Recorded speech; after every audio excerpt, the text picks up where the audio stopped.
want to talk a little bit about this season. Okay. Um, so you went into the playoffs as the third seed. hmm You probably weren't expected to get out of the first few rounds being that seed, um, just knowing basketball. So tell us a little bit about how you flipped the switch. Doing my research for this, I read an article about flipping the switch. hmm So I want you to talk a little bit about that and how you guys talked about it and things. Okay. Um, I get that question probably more often than anything. Everybody wants to talk about how did you get to this far being the third seed, and then how did you get to the state tournament having 12 losses? And I'm just like, okay, you have to pay attention, because if anybody was paying attention to us, it wouldn't have surprised you because the majority of the preseason, I had 1 to 3 starters that were injured that weren't playing. But even more so, the flip the switch thing. Our media guy that interviews me hates interviewing me. He hates it because he always wants me to talk about this kid and this play and this stat and this, and I don't, because that's not what we're about. Mm-hmm. But it's about stuff like this, like flipping the switch. So it's bothered me for a few years because you tell kids all the time, hey, you got to get in grit mentality. Kids don't know what grit is. And you sit there and tell them, flip the switch. I mean, hey, we're in the middle of a war here. It's fourth quarter. We're down by 2. We got 15 seconds left to go. What are we going to do? Well, it dawned on me that we're only asking our kids to get into that mentality when they have to be in that mentality. And we're not practicing that mentality. So I started thinking and talking, with some of I think I approached it with our volleyball coach the first, because I was a little shy thinking, hey, this may be a dumb idea, but let me run it by you. You're a young coach. You'll tell me if it's a dumb idea. So I just thought about, breaking our practice down into certain sections, so like if we're doing an Arkansas drill where we're trying to really hustle, but we want to be in the team concept and we want rah and we want encouraging, we're going to call that our squad. And then when we're doing certain practice drills, like we're really focusing on, it's not anything that's going to be physically demanding, but we're focusing on footwork. We're focusing on pivots. We're focusing on jab steps. We're going to call that individual skill development, so our ISD section. So we had a grit section in there. And I know I talked about this a little bit on the very first panel that you had me do. But I used to post practice. I used to put it on the wall, and the kids would go straight to the wall, and they'd look down, and they'd see the drill that sucked the most, and then they were pissed off the entire practice. They didn't want to do it because they're going to do 6 and 60. So not just implementing this, but kind of talking to our kids about how this was going to work. So we put a grit section in there. We would put a detail section. So on the grit section, before we ever did this, we explained to our kids before we started the first day of practice in October, this is what we're going to do. This is what our practice is going to look like. And it's not ever, the sections are going to be in order, but the drills are going to be all over the place, which I'm very ADD, so that doesn't bother me at all. But I would have to go back and I would have to number 1, 2, 4, 5, because it would drive my coaches crazy. But if I could explain to my kids that there's going to be days that we're going to do 1 drill in grit. There's going to be days that we're going to do 2 drills in grit. We never did more than 4 drills in grit. But I had them understand that there's going to be a starting point to that, and there's going to be a definite ending point to that. So if we're doing, for example, 6 and 60, in 60 seconds, it's over with. It's over. So I need you to get into that mentality and flip the switch for 60 seconds, and it's going to physically suck. And our kids actually, once they started processing, okay, I can handle this, there is a start, there is an end to it, they actually started really looking forward to it. So if we would go a day or 2 without a grit drill, I would have Taylor Jackson be like, Coach, why aren't we doing grit today? And I'm just like, well, we're in the middle of district play. We don't really need to be doing a whole lot of grit. We need to be paying attention to some other stuff.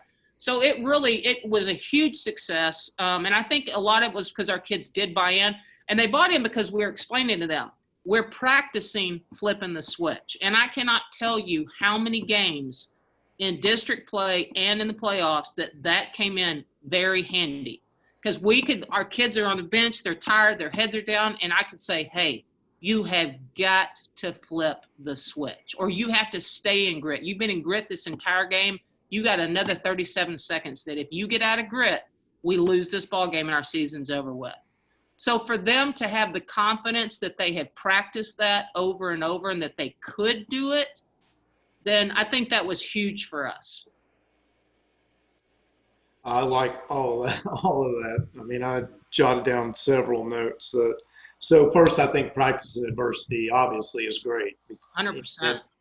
I can just probably hear you multiple times in district at a time like that saying, we've already been through this in practice. So, and then another thing, one of my favorite, sayings I used to use and still do is, this too shall pass. Absolutely. And I see you putting a start on it and a definite end on that period that you can teach. This too shall pass. And then you can draw back on that. So yeah. I love that. I've never really heard it put that way. So that was great. It's been great. What ways, let's see, I'm going to ask you it this way instead.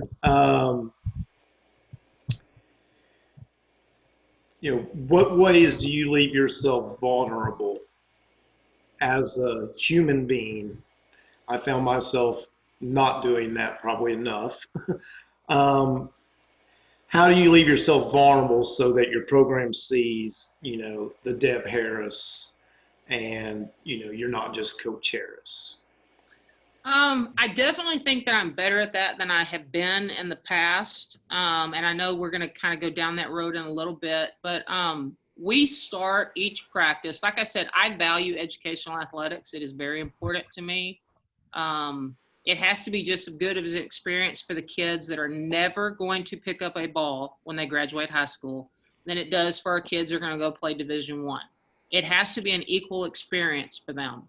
So I think the biggest thing that we do is that we are very open and honest and in constant communication about that stuff. We start each practice with a thought for the day, and it's not just something that I open a book and I go, oh, that's a good one, let's go. I really try, and there are days that I'll spend hours trying to find what it is that I want to talk to them about based on what's kind of going on in our program or in their life, or we've got one of our family members who are struggling with something. And I will literally start practice with our entire program sitting there, and we'll discuss this, and then we'll go right into practice. And sometimes those conversations are really deep. And I try to use myself or one of our coaches sometimes as an example, but I have found that kids don't just need the rah-rah. They don't need to have this positive, when their parents are out of a job or their parents are divorcing or one of them's mom's got a deadly illness, and they need real life stuff. They need stuff that you can say to them and they can actually sit there, and you can see it all over their faces. You can see it on the kids' faces that it's impacting. And just to try to teach them that they're not by themselves, and that most importantly, that they're valued and that they're loved and they're cared for, and that this is their safe place. And that's the way it was for me in high school. Basketball was my safe place. That's where I wanted to be, because when I was at home, it wasn't always the case, depending on where I was living. So I'm just really trying to make sure that they all understand that and try to share those experiences. I used to be a very no nonsense, and I am at points in time, but I have learned over time that if I really want to serve kids, I've really got to start giving them parts of me that they can see that are not always perfect. I'm not at all ashamed to say, hey, that's my bad. I'll be the first one to say, hey, that's my fault. I should have called a timeout, or I should have done this, or I should have done that. And I think kids value that, just being honest with them, because some of them don't have adults in their life that will do that. So I think it's okay to try to teach them that it's okay not to be perfect. And I think that's becoming more and more important as I stay in this profession and kids are changing. And, you mentioned social media. I hate social media. I absolutely hate it because I feel like kids are constantly feeling like they have to be better and do better and look better and outdo, and they never feel like it's enough. So we try to be that voice of reason that you are enough. You don't have to be the best. You don't have to be the greatest. So I worry for our young people about where social media is taking them, just from a self-worth standpoint. But I hope that answered your question. I kind of rambled there for a little bit, but like I No, said, I could talk about this stuff for days. no. I had a feeling that you opened yourself up more these days, and I do want to talk now a little bit about that. So, I know several years ago you lost a player, to a tragic car accident that meant the world to you. I think I told you when I asked you about it yesterday, I had lost a player in my second year of coaching and changed my life. Sure. Um, when you say goodbye to a kid on Friday after practice and you don't see him Monday, it's hard.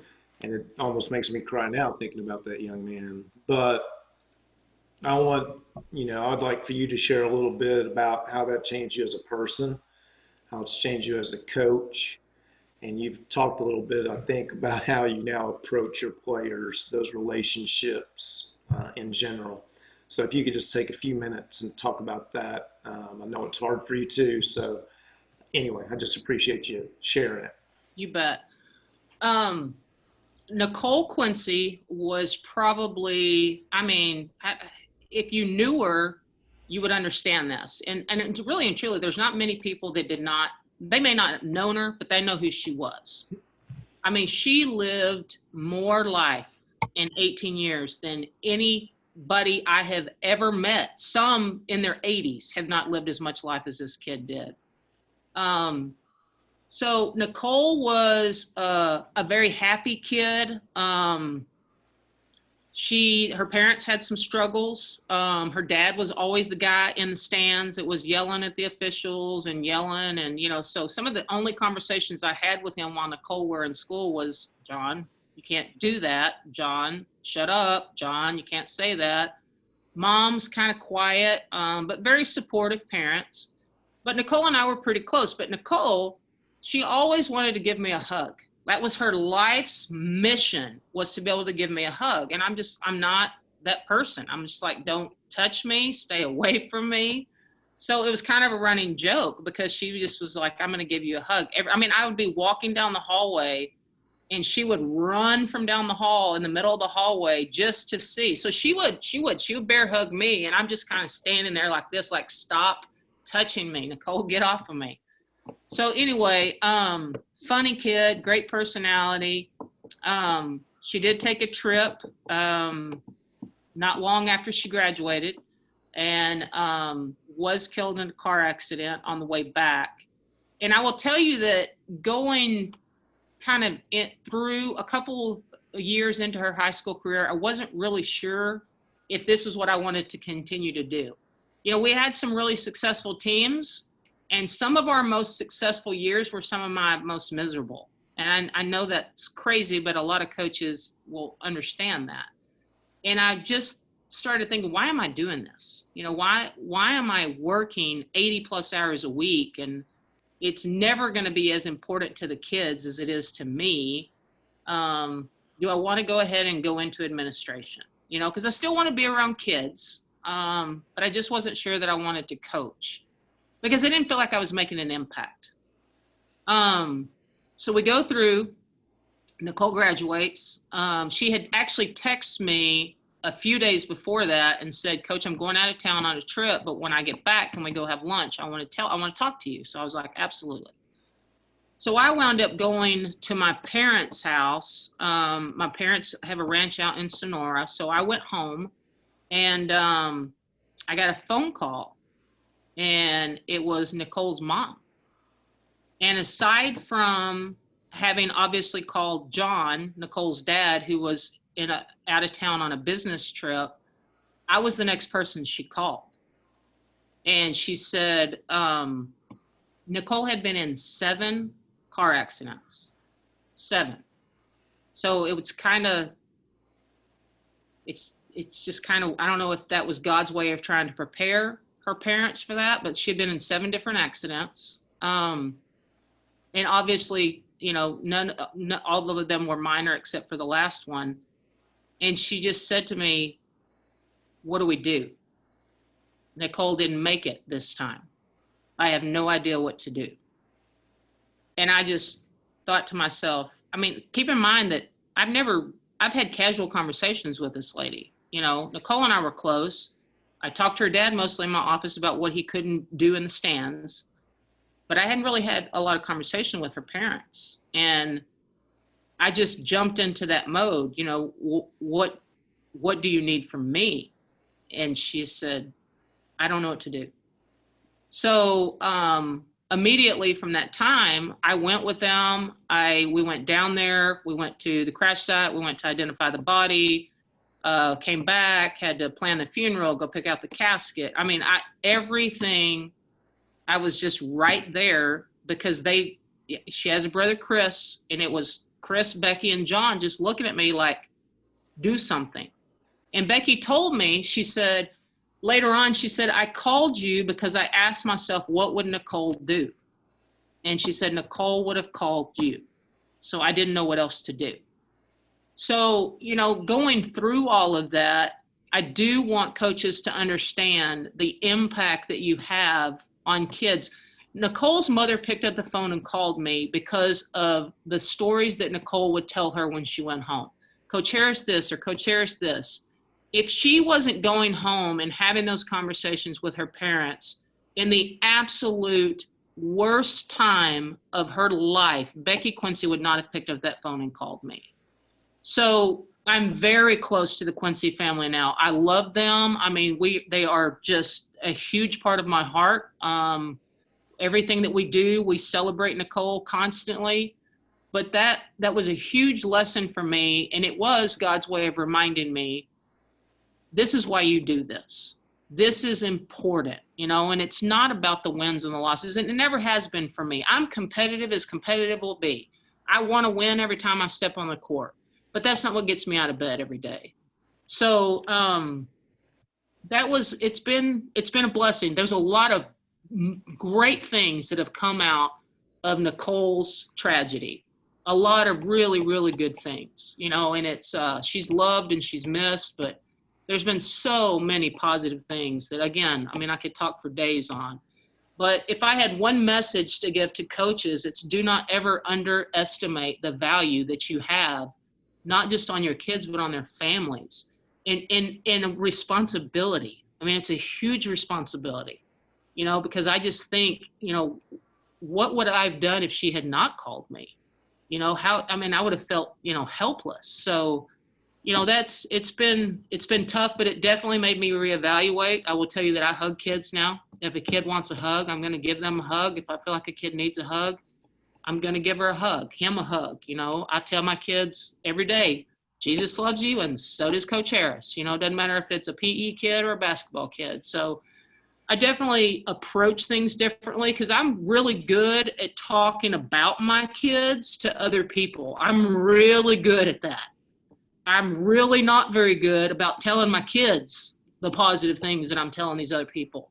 So that I really tried to redirect that, you know, because it's usually the kid that's doing, you know, the Aaron Fries that are doing everything the way they're supposed to do, and they're getting all these accolades, and I'm talking about it, but I'm never looking at Aaron going, hey, I need to tell you how proud I am of you. So that, you know, that's been some positive things that have changed me as a coach, that if it's coming through my mind, I try to make sure that it comes out of my mouth, and that I'm valuing kids and what their needs are. Well, I want to finish up with this one because I know it's a crazy dance, and with the story you just told, it kind of goes right along with it. So obviously you play many roles as a coach. So how do you find that balance between maintaining the discipline that's needed for success in a program, providing the coaching that's needed, that's sometimes not pretty because we have to tell the ugly truths sometimes, but then yet remaining that connection, that comforter, and that friend that, we're not their friends, but they have to feel like Sure. we're their friends. um, so how do you balance all of those things that's needed? Because I know you do. It can be tricky for sure. I think the biggest thing is to make sure that you are always very clear with your expectations from your kids. I mean, I'm the first person that's going to praise a kid for anything they've done well in the classroom, at home, in the community, doesn't matter. But I'm also the first person that's going to hold you accountable when you screw up. And I don't have that. I don't have a problem telling my kids that. They know that. Doesn't mean that I don't love them, but I'm not going to allow things to happen in our program that defy what we stand for. So I think you have to be consistent because, I have a lot of coaching friends that are very successful. They run their programs very differently than we run ours here at McKinney High School, and that, to each their own. But like I said, I'm not one of those coaches that wakes up and says, hey, how many wins are we going to get this year? How far are we going to go? Obviously that's part of our job, but I think just open communication with that, being vulnerable, not lowering your expectations, but always leaving with a kid understanding that they are cared for. Just because I care about you does not mean that I'm going to allow you to get away with things. It's like being a parent, and parents have 3 kids, and all 3 of those kids are different. They have different needs, and we're very open and honest with our parents about that. Is that these kids are going to be treated fairly. They are not going to be treated equally. But what I'm talking about does not have to do with playing time. How many points your kid scores is not a reflection of how you are as a parent. But how your kid responds when things do not go their way is a direct reflection of you as a parent and me as a coach. So we spend a lot of time talking about kids about it's okay for you to feel the way that you feel, but what you do with those feelings and how you act upon those feelings can often put you in a bad situation as a young person, as an adult. So I think we spend more time doing that, to be honest with you, or at least I do, than the X's and the O's part. And I would like to see coaches spend more time on that. Maybe it's part of me being a female. I don't know.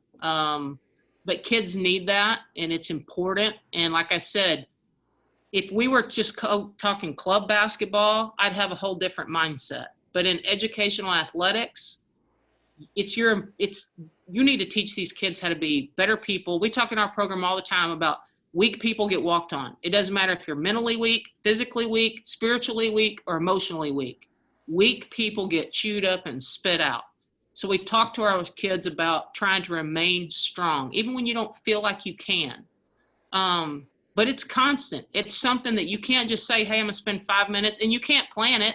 You can plan, I'm going to say this, but you've got to be aware of what's going on around you if you're really going to be good at connecting with kids. And I'll tell you, when you build those relationships with kids, they'll do anything in the world for you. And the confidence that ensues in them. And I think our team this year is a prime example of that. We have some kids that are athletic. They're not the most talented basketball players. I mean, you look at our district, holy cow. I mean, you want to talk about some talented basketball teams. But these kids believed in our system. They believed in themselves. They believed that they were cared for, that they were valued. They understand the dynamics of working towards a common goal, even though we may not even speak to each other when we walk out of this gym. All my kids don't, everybody's like, hey, you got a great team. They get along with each other. They're not all of them are friends, but they genuinely do care about each other because we've established that in our program. So again, I mean, something I could talk about forever and just, get on my little soapbox. But I think it's the most important part of coaching is to build those relationships. And it's exhausting. It's exhausting. So, finding the time with balance, I don't have kids of my own. So that kind of helps with that. And I feel you know, for all the coaches out there that have families and kids that they got to go home to. And because as a coach, Michael, you know, you spend more of your time raising everybody else's kid than you do your own kids. But like I said, that's what we're called to do. You know, nobody gets in this for the money. You know, people get out of it for the money, but they don't get into it for the money. But it's definitely, it's a calling, and it's just, you know, I'm going to do this until God points me in a different direction. And that's just, and I'm going to do it to the very best of my ability, and I'm going to fall on my face, and I'm going to get right back up and try to learn from it and keep going. Well, I appreciate you taking the time with me today. One of my questions was going to be, what do you think it's like playing for yourself and playing for you? But after talking to you, I think I got a pretty good idea of what it would be like to play for you. So, and you know, on your last thing, as far as keeping that balance, I think you nailed it with consistency and caring, and then finally the relationships. It's if you have that relationship, you can be hard on your friends. 100%. So anyway, I think this was a ton of value. Appreciate it again. Likewise. And love you to death, kid. You know that. So, Love you back. all Appreciate you, right. Bo. Appreciate you. All right. We'll talk to you soon. Okay, sounds good.